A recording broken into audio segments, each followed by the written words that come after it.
And the other item, if there's a problem with hearing, ringing in the ears, something of that nature, or an abnormality you've picked up on screening for hearing, then we could more specifically do the Weber and the Rene test.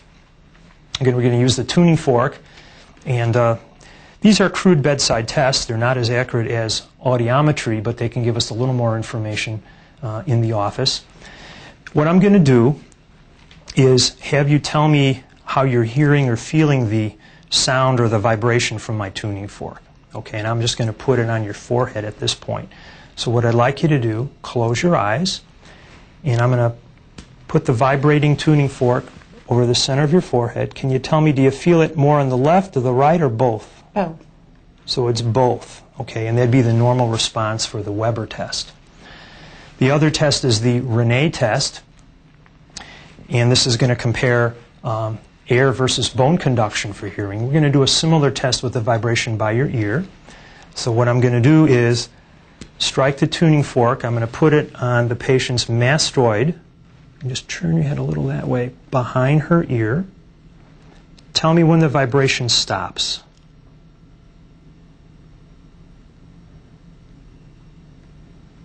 This is bone conduction.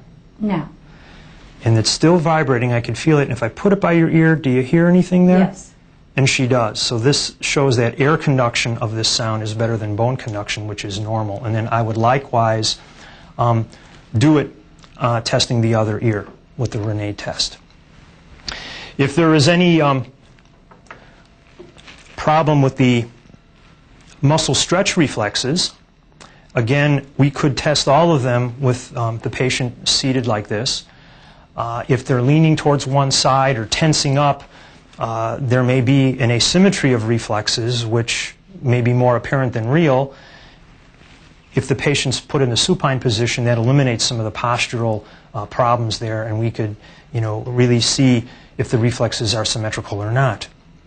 If it's difficult to see or elicit a reflex, we can do a maneuver to try and bring them out. And a classic would be the Gendrasic maneuver. So if I'm trying to tap on the knee reflex here and I'm not getting anything, the Gendrasic maneuver can help bring it out. And what I'd like you to do, you could just pull your fingers together like that, okay, and gently pull.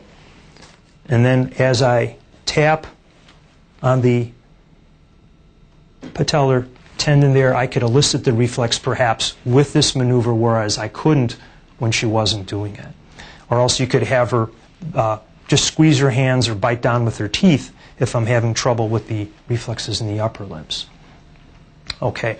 Another part of the examination to look for subtle weakness in the upper limb would be to check for pronator drift. And if you could just hold your arms out in front of you, your palms up, keep them there, and close your eyes.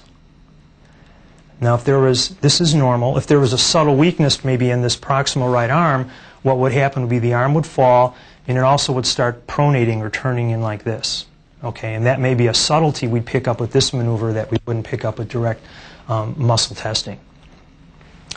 There are a number of other sensations to test with a sensor examination, especially if we pick up an abnormality or if there's a complaint, or if we're interested in the cortical sensations. If there's a parietal lobe problem, these sensations may be impaired, although what we've tested thus far in the basic exam is normal. So a cotton, pin or pain, these basic modalities may be okay, and then we're going to look at these other cortical modalities to see if they check out.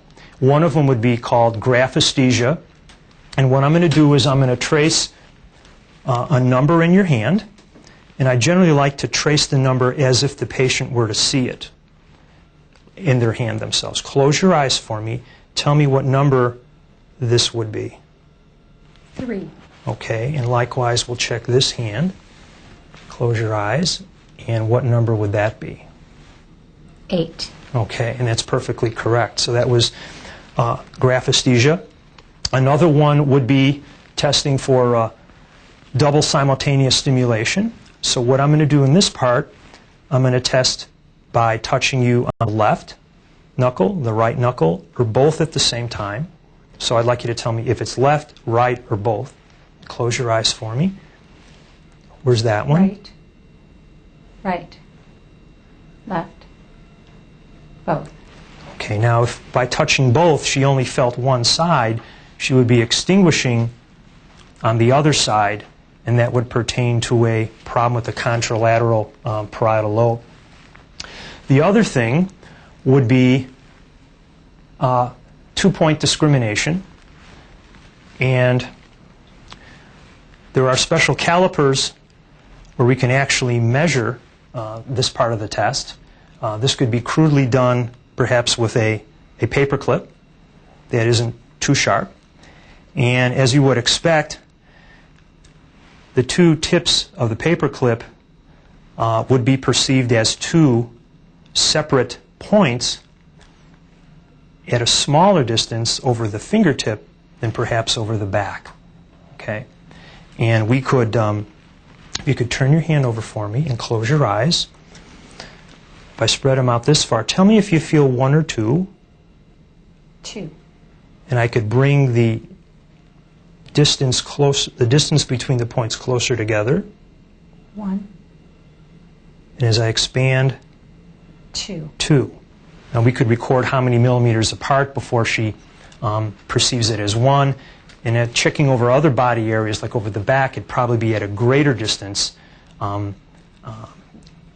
where she would start perceiving it as 1. The points can get closer together and still be perceived as 2 over the fingertips, which are very sensitive. The other item would be stereognosis. And this would be a test of object recognition without the use of vision in the palms. So what we can do is you take an object they're familiar with. Okay, close your eyes for me. I'm going to put something in your hand. And I want you to feel it around and move it, feel its texture, but don't look at it. Okay? Here you go. Move that around, and what would that be? A dime. Okay, and she could tell it's a small coin, and right away she's feeling the edge of it to see if it's serrated or not. And keep your eyes closed, and how about on this side? What would that be? A nickel. Okay, so it's a bigger coin, and it's not serrated, and she could figure that out. We could test other things like a key or a paper clip or some other objects to see if she can identify these commonly recognized objects. And that would be testing for stereognosis involving the parietal lobe. Another fine point about the sensory examination when we're checking for light touch or pin is if there seems to be a loss, and especially if you're curious or concerned about a spinal cord problem, we really need to check over many dermatomes. So we'd be likewise marching up the patient's body with a cotton wisp or the sharpened end of the wooden stick over anteriorly and posteriorly, and importantly even checking around the sacral areas in the buttocks to see if there's a sacral loss of sensation as well. And if the sensation is up to a certain level, pay attention to maybe a nearby body landmark that would help us identify which dermatome that would be, and that would help pin this down to a spinal cord problem. One more thing we can do for coordination or cerebellar testing is to look for alternating hand movements. So what I'd ask the patient would be if you could, on your knee, take your hand and flip the top of the hand and the palm back and forth on your knee, start up like this, and then just go more rapidly. And she does that very well. She accelerates, everything's smoothly done, there's no fumbling around. And if you do the same thing with the other hand, start out slow and gradually build up to a faster pace. Very good. These are additional steps as part of the addenda to the basic neurological screening examination. These are what we would examine and elaborate on if problems were noted from the patient history in a special area or abnormalities were picked up on the screening examination. They're in addition to the basic exam. And that concludes the neurological examination. I'd like to thank Nancy very much for being our patient. Thank you.